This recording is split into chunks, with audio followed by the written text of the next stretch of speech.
Hi, everyone, and welcome to an hour with two great books presented by the University Bookstore. My name is Randy, and I'm an events associate here at the store, and I'm proud to present two Northwest writers, poet Anne Spiers and nonfiction author David Berger, for a discussion of their two books, Spiers' Backcut and Berger's Razor's Edge. What binds these two books into one reading is the topic, the economic and social history of the natural resource harvesting on the Washington State coast. Backcut's poems are monologues, poetry spoken by a married couple engaged in the landscape defined in Berger's razor clam history. We will also be hosting Anne and David for an in-person meet and greet at our store on Saturday, November 20th from 1 to 2 p.m. So if you're local, we'd love to see you then and support the local authors and get your books inscribed. Just a few announcements before we start. This event is being recorded and will be played back on our YouTube channel. We will be showing the link for both books in the chat. After the discussion, there will be a chance for audience Q&A. So please put your questions in the Q&A field at any time during the talk, and we will ask them at the end. And now I'm going to turn it over to Anne and David. Thank you for joining us. Thank you so much for being here this evening. Tonight, David and I are going to take turns reading. I'm going to open with one poem, and then David is going to talk about razor clams on the Washington coast. And then I'll come back and read poems, and then David will come back for a short time. And then, as Randy said, we'll have questions. So each of my poems is a monologue either by the husband or the wife. And do remember that this is immediately post World War II. So this is the wife. She is speaking. 1. Old man Samson straightens his flannel shirt, faded to gray, cigarette behind his ear, face stubble long as it will get. He stands in the bright color of cedar shakes, freshly split, day in and day out. He waves his arm, a generous invite to go at it ourselves, split our own shakes, or leave some coins, nickel per piece, honor system. I run a U-shake, he jokes. The old coot shows off his fro, cleaves the wood, he twists its half, iron splitting shakes from the bolt's fresh edge. 2. My husband picks up the tools, tries a hit at another. The split not clean, its length short of the 24 inches, allowing 10 inches to the weather. Samson says, it's the drinking, you gotta give it up. My love answers, not on your life. Stuffs a few dollars into the coffee can atop a stump. He shoulders his bundle of shakes, plenty to roof half a shed. 3. Yes, my love. No one does more weight, lift and set down, moving cedar dugouts up beach, pry and push, his long-handled peavey wrangling logs into place. St. Christopher himself, carrying over streams fast and frothy, white ladies fat with larded pies, and Indian women plump with fry bread dipped in seal oil, everybody laughing. My drunken man flexing noise show off. 4. We buck down the road. I say, old man Samson knows what he is about. I hang my arm out the window, my fingers combing the dismal light. We roll through woods hung with Methuselah's beard, a lichen so proficient it eats the air. I say, I don't mind being here, the smell of cedar holding me. My love downshifts, the high pitch of metal on metal breaks smoking, indecent thoughts rise in me. About old man Samson, undressed, he all white under his stiff clothes, except for his face and hands, sun-leathered and work-cut, rough as a scabby apple. I pull my hand in from the rushing air. It finds its mate as I slide them between my legs, my desire taking me somewhere else. And now David is going to locate my husband and wife on the Washington coast. David. Okay, I guess that's my cue, and I'm going to share screen.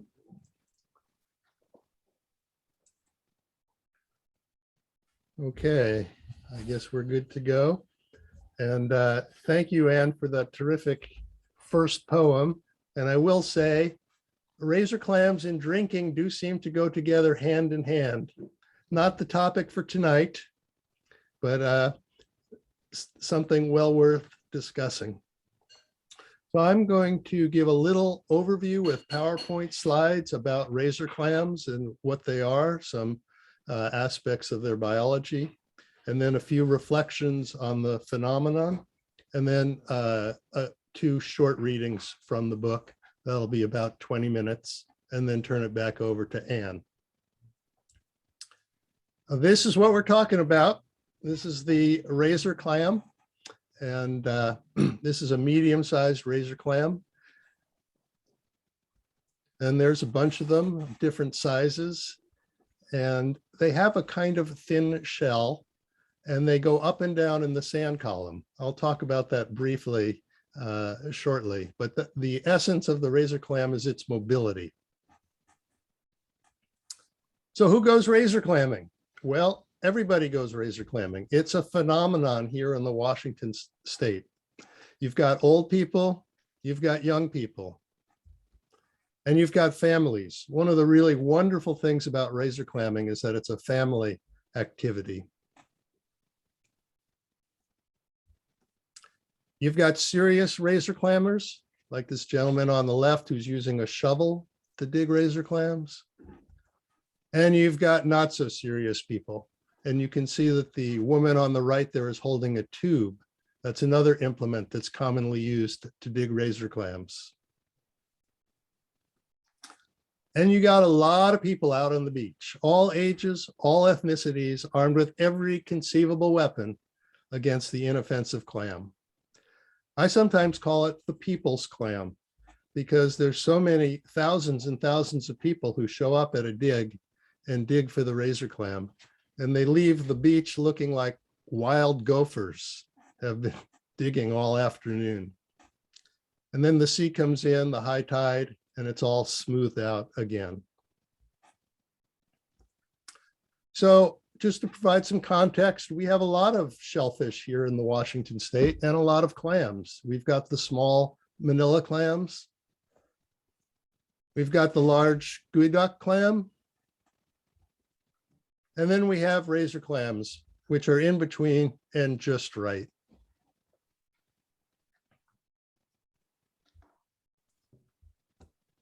So I mentioned they go up and down in the sand column. They have a very powerful foot.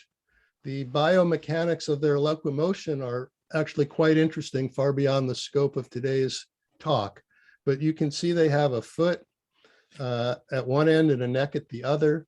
And the picture on the right, my right, the foot is expanded. It forms a kind of anchor in the sand, and it can pull itself down actually quite rapidly.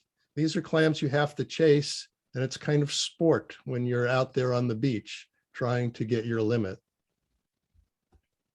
So digs take place at low tides. That's when their intertidal habitat is exposed. And tides are sometimes during the day, and then sometimes they're during the night. And whenever there's a good tide, that's when people go razor clamming. So what do you see at the beach? You know how to dig. Well, they present themselves in different ways. And they present themselves in different ways. So every time you go to the beach, there's just a little bit of kind of dialing it in, as they say. And here are examples of 2 kinds of shows that you'll see, a big hole there on the left and a very subtle dimple that you have to kind of crank your head around and look for the angle of the light in order to spot.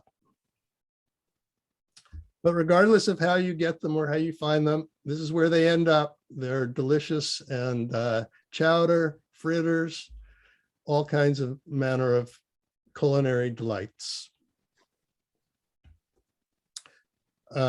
So briefly, razor clams are endemic to the West Coast, and they're found from mid-California up to Alaska. But off the coast of Washington, they are extremely abundant, more abundant than most other places, and accessible. And that partially accounts for the phenomenon. We're the epicenter of razor clamming in the world, because they're only found here. And also, I'll just say in passing, the phenomenon of so many thousands of people going to the beach and participating in this activity, I don't know of anything quite like it anywhere else in the world. So razor clamming has flourished a long time in Washington. I won't get into it in much detail, but it's part of our history, it's part of our identity, and it's part of our relationship to nature. And besides calling it the people's clam, I sometimes call it the other salmon, because it has a complicated relationship to all of us throughout the time that we've been here and before there were settlement. I sometimes think of it as like a Jungian shadow to the salmon. So all that means it's iconic. And here's an iconic sculpture that was at Ocean Shores for many years. So there are three main eras to razor clamming in Washington. There's the pre-settlement and settlement era. There's the World War I to 1980 period, which is the period that Anne's poems are set in after World War II. And then there's from 1980 to the present. Each of those has different aspects to them, but all of them in each era, in each case, it's a story of nature, it's a story of abundance, and a story of identity. So here's a typical picture at a good spring dig. And I'm just going to take a moment to pause here to reflect about this photo and a few reflections about razor clamming. One thing is the location. Boy, you come across the continent and you come to the beach, and then you get off the beach into the intertidal area. So you're really on the edge of the world. It's a very special, unique location. And it's basically empty. You don't see any buildings, and you don't see, you see people. So basically though, an empty environment, but at the same time, it's very elemental. So you've got water, you've got land, you've got sky, and you've got fire, the sun. So you're out there in these four basic elements, a very unique landscape to spend time in. Another reflection is the idea of abundance. We used to have a law of rhetoric of abundance, I would say, and the experience of abundance. I mean, the buffalo used to cover the plains, the passenger pigeon blackened the sky, and all that, of course, is gone. But you can still go to this particular location at the edge of the continent and get a limit of razor clams. And people go, there's digs every month, and people go and get their limit, and they go back and get their limit, and they go back and get their limit, and come off the beach with a net full of bulging with razor clams. And that experience of abundance is something that we don't have as commonly these days. And so the experience of abundance is an important part of the razor clamming experience. Not to say it's easy to dig. It can be very challenging. You're out in the elements. There can be wind, it can be cold. The sand is gritty, but you can still have this experience of abundance. And the third reflection I want to make is basically about the razor clam itself. It is a beautiful shell. And we don't think of Washington as having beautiful shells. That's something in the tropics. This is a very beautiful shell. It has a kind of minimal sculptural proportions, minimal shape. It's oblong and tapered. And that helps the razor clam to go up and down, if you can see this, up and down in the sand column. It's streamlined. I sometimes think of it as an antelope in the sand.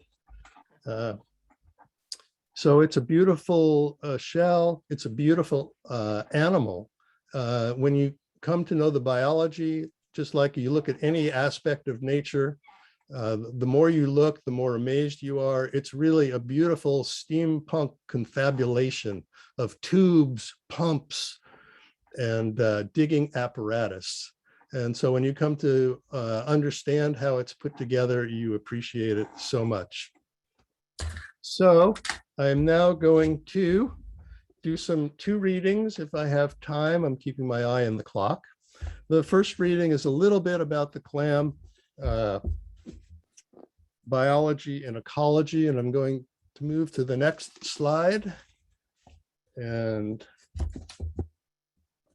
read for a couple of minutes.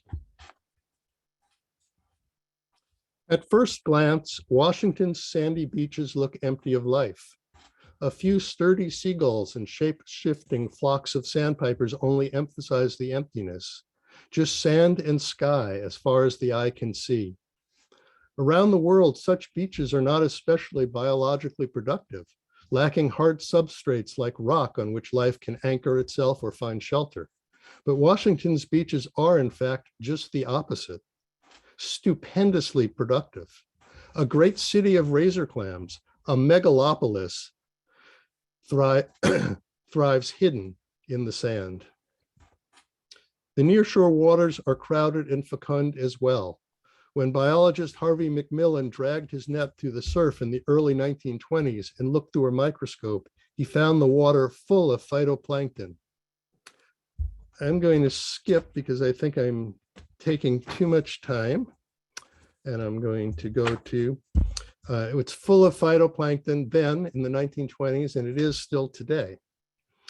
And the razor clams extend their siphon from the depths to the surface like a straw, ingesting food through one tube and expelling waste through the other. Nearly every day is a Thanksgiving feast.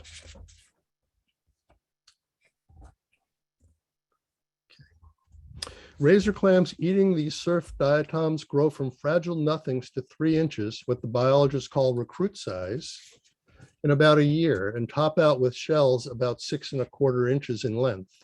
Up in Alaska, where the waters are colder and more protected and growth is more seasonal, the clams develop more slowly, grow a little longer in length, and can live twice as long or more as the 6 or 7 years likely for Washington's clams, although the latter might live a few years longer if they weren't harvested so regularly.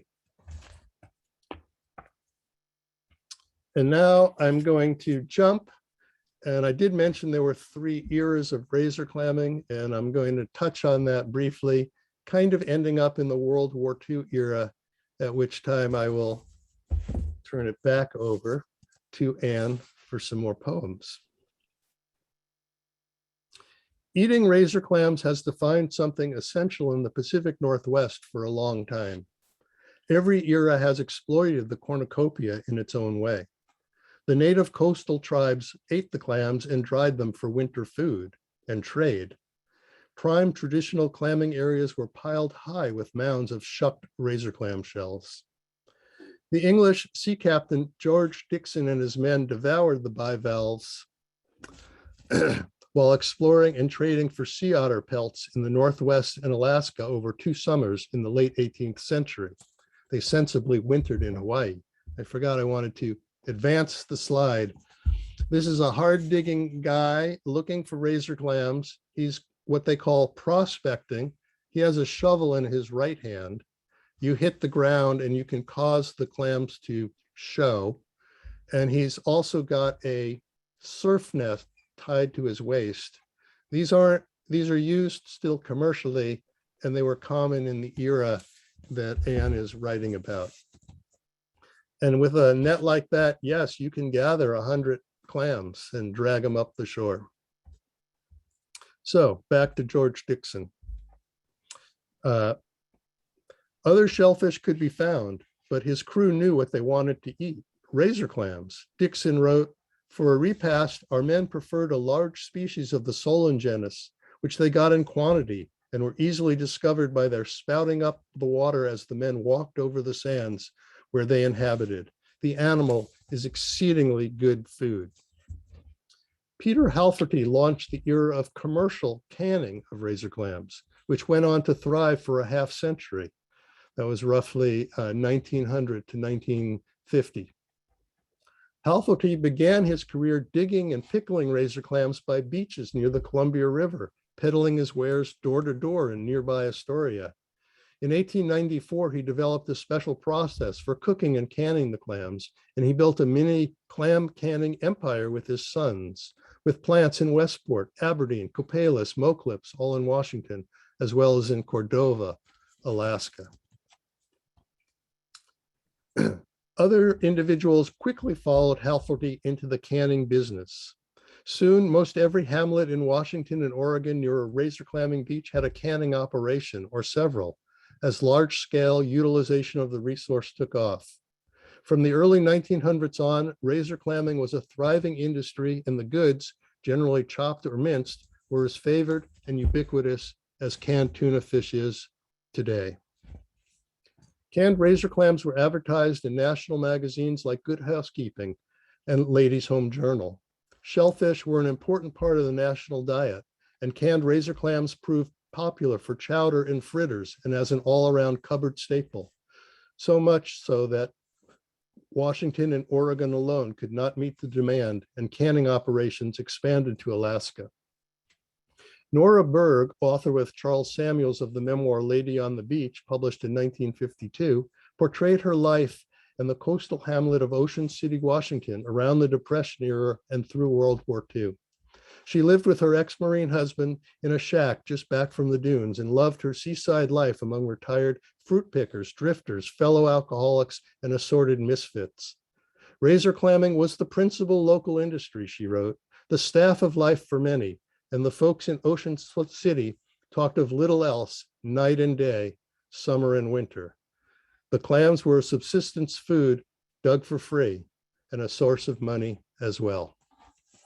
So that puts us into the World War II era, and I will turn it back over to you, Anne. Thank you, thank you. And my couple would live right north of Nora Berg at on Connor Creek. And years ago, I became interested in the question of why women settlers who came to the Northwest liked or disliked, hated or loved the Northwest. And I did a literary performance script for Washington Centennial, and I delivered some history, women in history talks. So what I found was that women settlers, 1830 up, including the wife in my poems, their happiness, their contentment depended on appreciating and being allies of the Native Americans. They had within their sphere, within their family sphere or community sphere, a male who they could depend upon, or the community could see her in that man's protection. And the other thing was whether they liked the Northwest, the flora and the fauna, whether they were curious about it, whether it was beautiful or interesting, but just some way of not seeing it as dark. So we're going to go to 1947 or whatever. And this is the husband talking. He's just back from World War II. Husband, clam gun. Midnight. I button her slicker, my fingers arguing with the last metal hook. Winter low tide, a pulse out there in the pitch. Razor clam holes pock the beach like a disease. I drag the long nose net behind me, its harness a soft cross strapped across my chest. I work bent forward, pushing into the sand the metal of my clam gun, pulling up chunks of beach. I fist the clams from the tide's gullet. She holds the lantern high between the surf and me. She places her hand on my shoulder. The seventh wave ramps in, floods the beach. We are jetsam, anchored lightly. The outrush sucks sand from underfoot. unbalancing us. The entire sea returns to fill our boots. 2. I say, we're good at what we do. Money in my pocket, even if the cannery man lightens my clam's weight, his gnarly thumb lifting the scale's backside. Past 2 a.m., the tavern closed. We take the beach home. Talk to me, I say. She says, I can't hear myself over the ocean. Behind the firs, dawn rising. I say, think of the coffee and cash for real cream. She says, it's the tide coming in. She says, I hear the tide coming in. She says, hurry. 3. She pulls her warmed hands from under the pillow. She touches her fingertips to her nose, the scent, brine, and clam. My fingers stink with work. My hands soft with seawater, still swollen with cold, sun flooding our cabin. My hands don't shake as I unbutton her.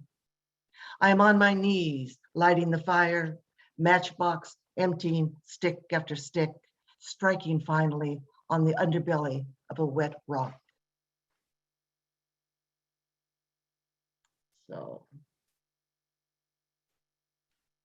So this is the wife. And I live on Vashon Island, and I remember when we moved here 50 years ago or whenever, there was summer people. You were cool if you were born here. You were a little less cool, but still cool if you moved and lived here. But it was the summer people. The wife, summer people. There she is. I never saw her before. She must be summer people. Her in her gray clothes, skirt and shirt not tucked in, and clogs, odd choice for uneven ground. But she's up and socks dry. She smells of turpentine and almond-scented lotion. He knows what she wants. He points to back there, where after we strip the flesh, he flows fish heads, deer guts, tough chicken bits, old clams gaping with stink. 2. Before us, before anyone, the goat ladies squatted here, alone at the beach edge. No man and no women, no one to visit, just goats crowded atop a stump. When they died, she pulled them whole into the dump back there. Too old to dig a hole for her nanny goats, no help around. Rumor has it, she's back there too, covered up, all the hazel branches arching, weighted with nuts, rough skins, hard shell. I don't go back there. 3.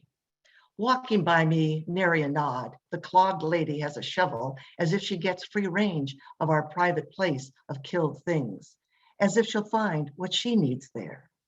He says, she's an artist, takes stuff, shells, driftwood, gewgaws, hearts carved in mushrooms, a little seagull sitting on a spike stuck into the wood. She glues them into a box.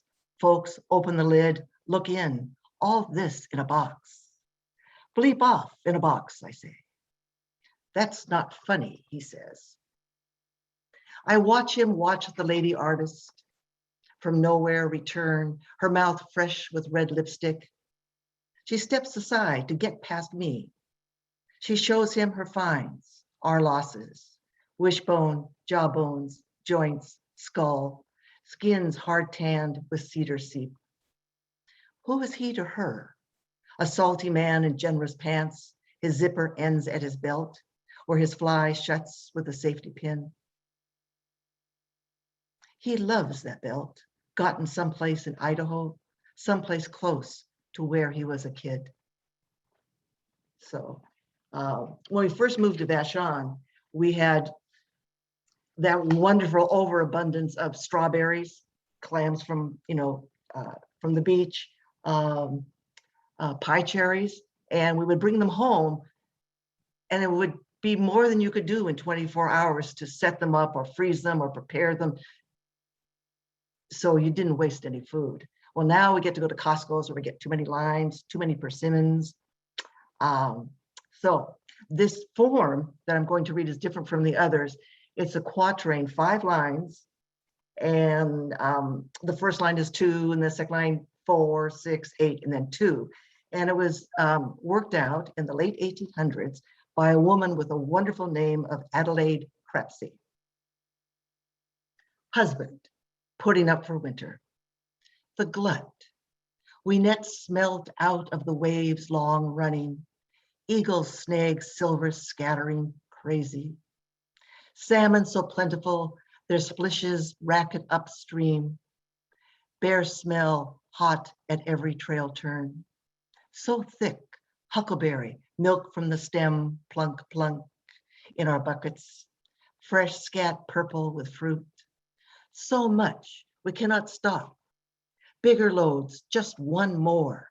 Wood stove glowing into the night. Horse clams, dozens, jarred up erect. Apple slices strung on make-do rigging across the room, zigzag. So much. Heat, steam, and smoke. Nights, days filled with doing. One by one, too much. Oh, thank God, hunger. Let me see here. So I hope you all can find my D.H. Lawrence and Emily Dickinson moments in this one. Husband wall. When the wind blows, something in the house shifts, something meaner than an earthquake. I escape through the back door. Sun wavers through the firs. Cold is visible. Sun wakes the frozen dirt. Fog forms, eddies through me, walking down to the wall. The garter snake is out. Its coil quickens. A frog traverses the rubble. The green thing becomes a bump inside the snake's progress. A crow drops for the snake.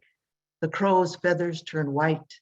No snake or frog or pale crow stands a chance. 2. She comes out on the porch, raises my rifle for one shot at the cursed crow. She never considers I might step sideways or cringe at the memory of blood spraying across the snow, American saviors retreating from St. Vith, boots full of slush. After the shot, I don't turn. God damn, she says, God damn. Now, let's go to this one. So those are long, but this one's longer. And again, Emily Dickinson, I owe my final word to her.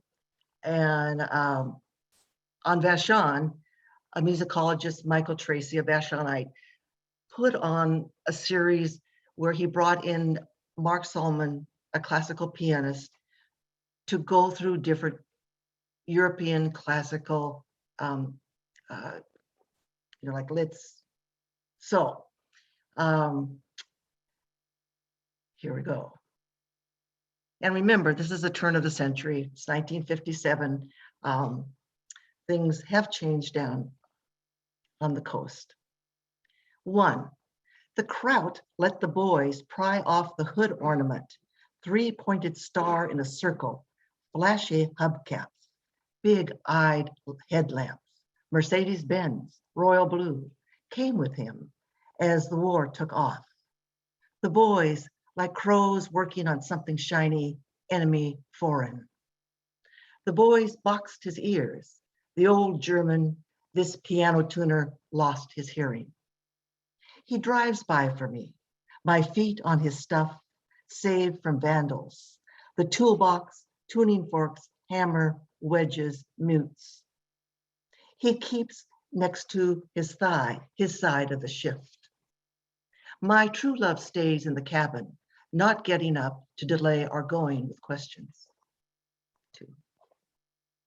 He lays out his tools in the music room, next to the Queen Victoria, her knobbed legs powerful, rounded Cape Horn lashed and padded securely below deck, priceless.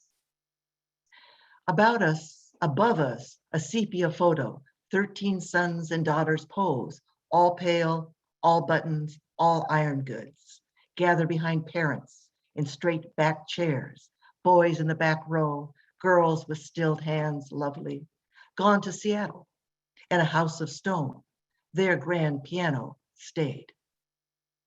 Always the rumor, they'd be back, not for the piano, but for the 4th of July, war over, younger son's home.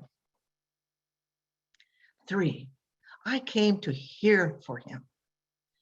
Humidity rises between the ocean and rainforest. The soundboard swells, strings stretch, pitch sharpens. He tightens the tuning pins. He presses a key, taps the fork. The two vibrate, pair like lovely ladies in double lines dancing across the blonde floor.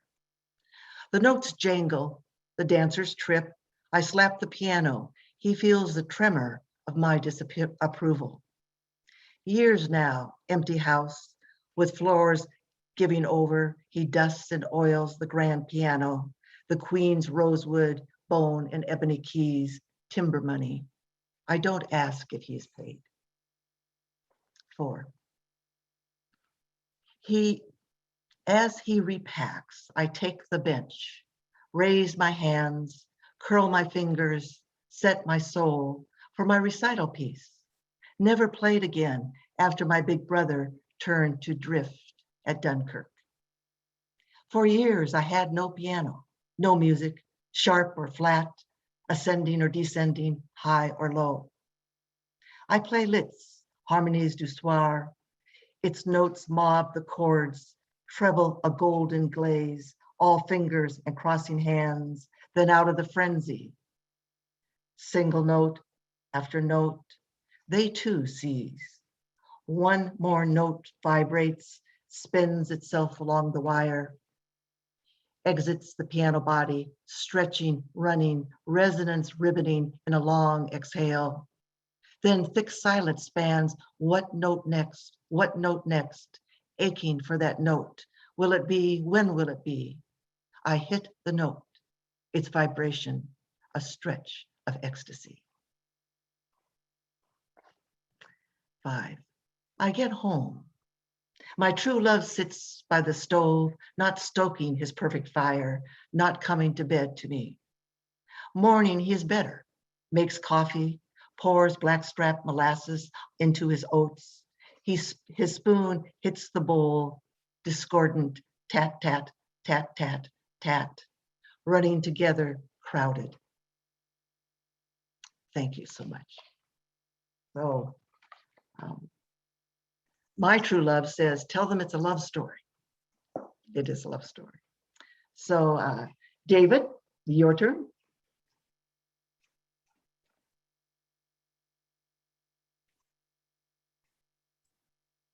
And that was terrific. Thank you so much for those poems. That was wonderful.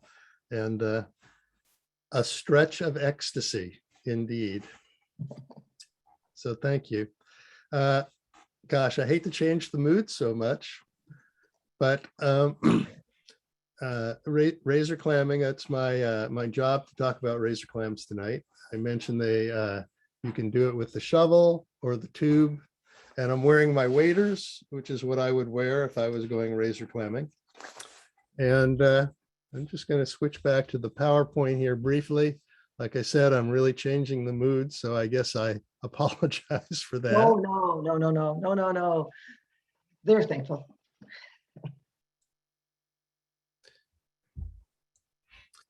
So clams were definitely bigger in the olden days. But there's something you can do about it. And I'm just going to mention that I'm involved in this activity to make the razor clam the state clam. So there is a website and you can sign the petition. And we came very close at the last session or before COVID, and then COVID kind of put the kibosh on us.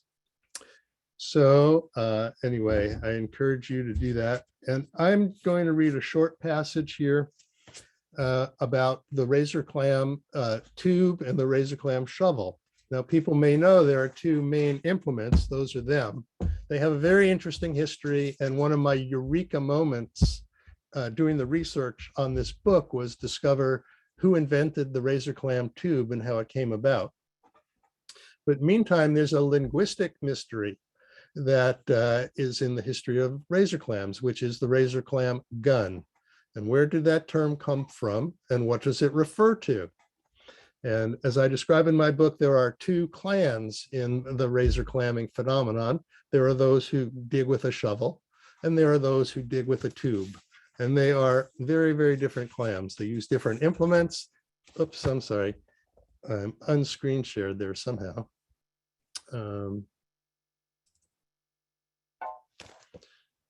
And maybe we're not. I'll just leave that. So they wear different clothes, they behave differently on the beach, and they typically get into loud disputes and maybe even fisticuffs, discussing about it at the bar after a dig. So I went to a razor clam, what do they call it, festival, and they're selling equipment and doing all kinds of things. And I went to a station where they were selling implements, and I had a conversation with the people there, and it went like this. "That's a clam gun, right?" I said to the clerk, pointing to a clamming shovel. "No, that's a clam shovel," he said. I thought he must have misunderstood me. I was at the dentist company's display of clamming gear at the Ocean Shores Razor Clam Festival. "What's this?" I said, pointing to a metal tube, standing upright on the floor in a formation with a dozen others, admittedly like a soldier on parade. "That's a clam gun." The clerk proclaiming this disturbing intelligence turned out to be Randy Dennis, no co-owner of the Dennis Company, which was founded by his great-grandfather more than 100 years ago. Dennis was an experienced razor clammer and a seller of clam gear. He was one of the prime movers in bringing back the Long Beach Razor Clam Festival. He started digging with his dad as a toddler. His wife's family were also dedicated clammers. In short, he was as bona fide an expert as I was likely to find, and he was calling the shovel a shovel and the tube a gun. I told him I had a razor clam shovel, an old thing I bought at a garage sale decades ago, and I had always understood it was a clam gun. "No," Dennis assured me, "what I had was a shovel." Having heard I had an older shovel, the other clerk leapt in. Razor clammers never miss an opportunity to discuss the finer points of gear. "Is it a True Temper?" True Temper made the best shovels, but they stopped making them decades ago. The market was too specialized, too small. I said I didn't know what brand it was, but it was pretty old. He said it could be a True Temper. They are classics, collector's items. People go to the dump looking for old ones to refurbish. Meanwhile, a mother and her son, no taller than a hip waiter, arrived. "Oh, my son loves to clam," said the mom. "We clam all the time." "We have tubes that are cut down to fit him," said Dennis, going back to his customers. "I was wondering if the humble clam gun shovel in my storage area was in fact a collectible True Temper. That would be a happy thing. But mostly I felt a pit in my stomach. How could I have been so mistaken about the clam gun?" I had to ask Dennis again. "This is a shovel," Dennis said with authority, shaking a shovel. "And this is the clam gun," he said, pointing to a tube. "He calls the clam shovel a shovel," I said to Karen. That's my wife. "Could this tube really be a clam gun? Am I losing my mind?" We walked into the main convention hall of the festival. Purveyors of clam chowders competing for blue ribbons were all around, filling the room with a dense, cream-rich fog. "Didn't the shovel used to be called the clam gun?" I asked, gasping for oxygen. "Let it go," she said. "But don't you remember when I first started clamming and I called it a gun?" "Yes." "This is really strange. Why don't we get some chowder?" she said, gripping me tightly and handing me a little plastic tasting spoon.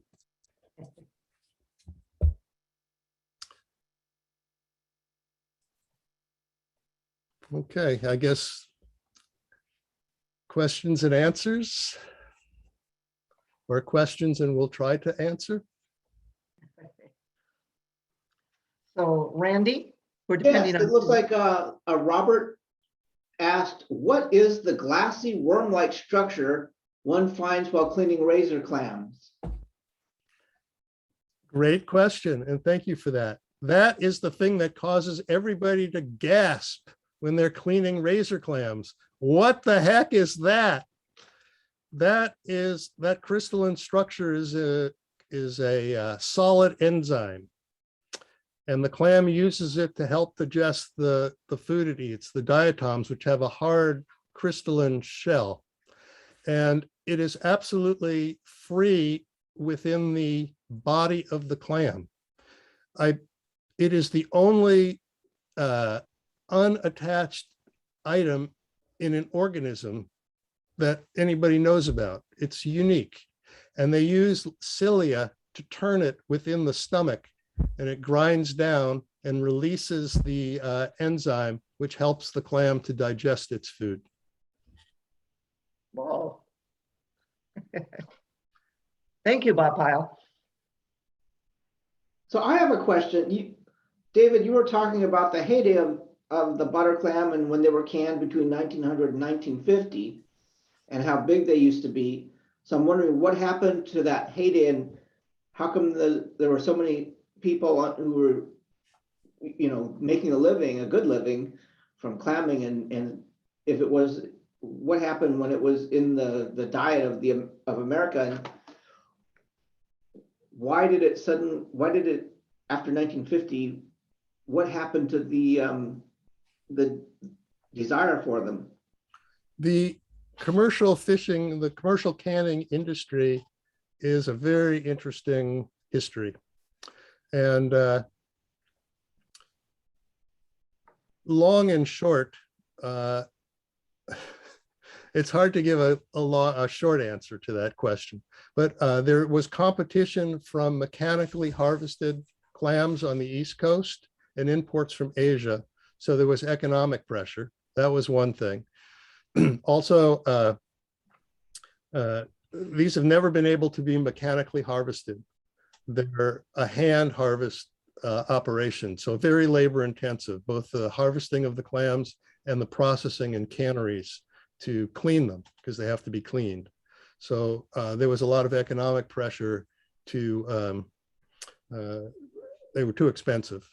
Also, and this is really fascinating, the Dungeness crab industry was coming on strong after World War II. There was radar, boats had better diesel power, there were freezers. Razor clams started to be used as bait in the traps for Dungeness crabs. And the profit in Dungeness crabs is much greater than the profit in razor clams. And so the bulk of the razor clam harvest goes to bait. And that's another hard factor for why they went out of commercial viability. And that is the case today. The bulk of the harvest of razor clams goes for bait for the Dungeness crabs. That's why you don't see it in stores, in part. Randy, I want to add that, I mean, maybe I'm really wrong, but from what I've read about the people who were digging clams actually out there at low tide with the waves going over them, filling their boots, they were pickers. And a lot of them were migrant. They would leave Copalis and that beach and go over to Eastern Washington for the apple orchard. And both Nora Berg that David mentioned and the woman and the husband that I imagined, they were not making a good living. They were living in sheds. They were sort of out of they weren't teachers. They weren't the postmistress. They weren't the store owner, the small store owner like the Dennises. They were entrant people who did that. Florist pickers too, picking sword fern. My grandpa picked sword ferns during the Depression down there. So it was a hard life, but someone made some money up the ladder, I'm sure. And if you want to buy some great razor clams, Lytle, south on the road, once you leave Ocean Shores and you go south, they do have Quinault razor clams Quinault Nation razor clams, and they're frozen. And sometimes you like your seafood frozen because it stays fresh. Speaking of that, here's another really interesting question that just came in from Frank. Can you eat razor clam raw like sashimi? Yes. And you'll see some people, myself included, eating razor clams, pieces of razor clam right on the beach. And yes, you can eat it as sashimi. And here's a question from Carol. I see a lot of double tubes poking out of the sand at low tide. How can I tell if they're razor clams? I thought we also had horse clams. Are they the same or are they different?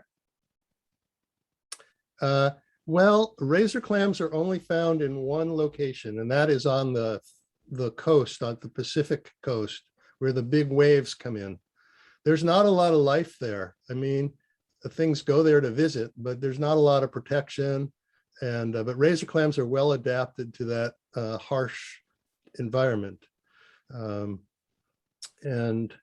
Horse clams and those other clams they're found around Puget Sound. They're not found right on the Pacific coast beaches.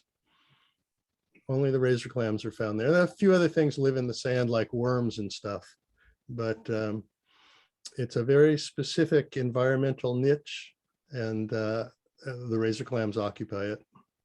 And if you want to get into what a show looks like, a clam show, Washington State Department of Fisheries and Wildlife, when you buy your license, they have that wonderful pamphlet. They have the difference between, for the show, what shows to you, the gooey duck, which is Puget Sound, and butter clams, horse clams, and all of those. I have a question for Anne. I'm curious about your process for imagining the relationship between these two characters.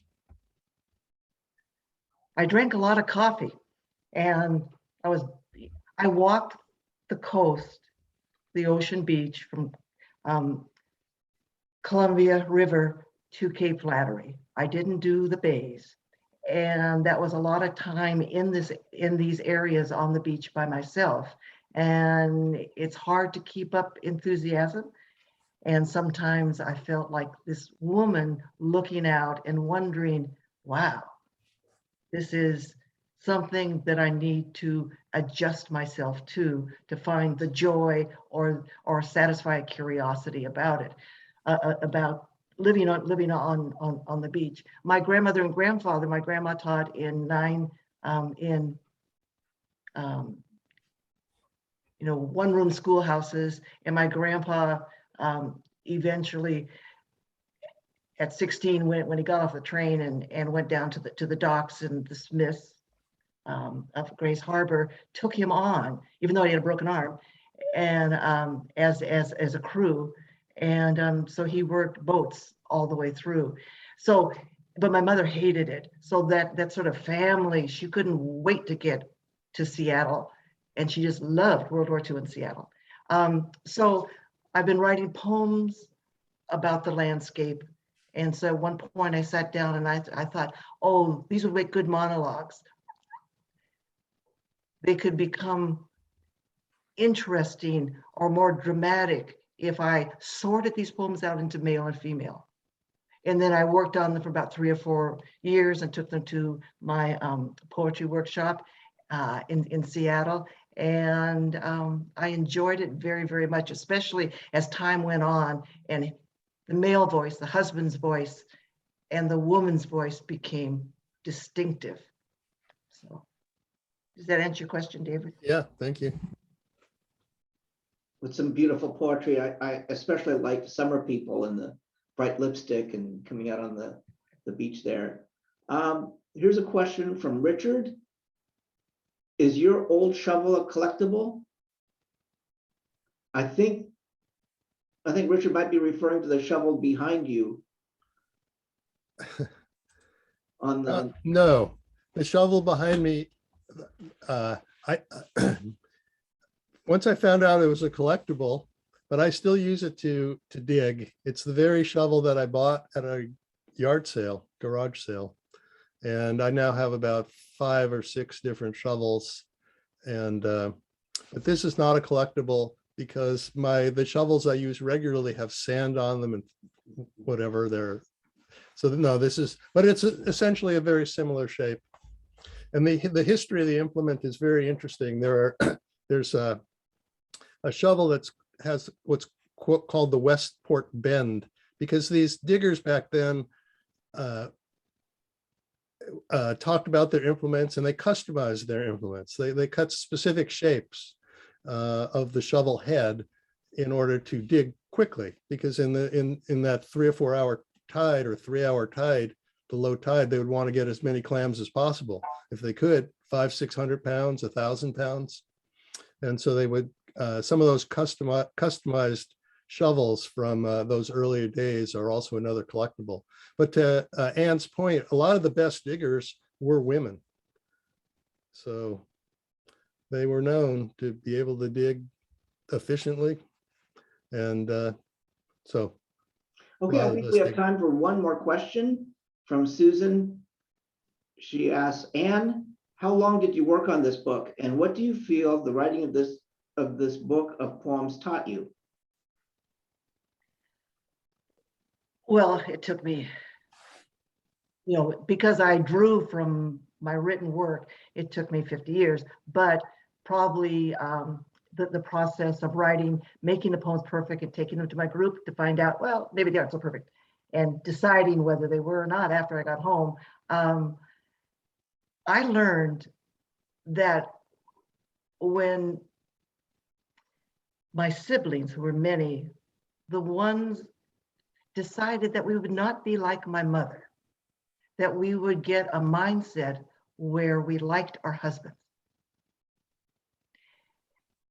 And it's an enduring and endearing thing to do, to walk through life, having a partner that that accompanies you and helps or doesn't help or whatever.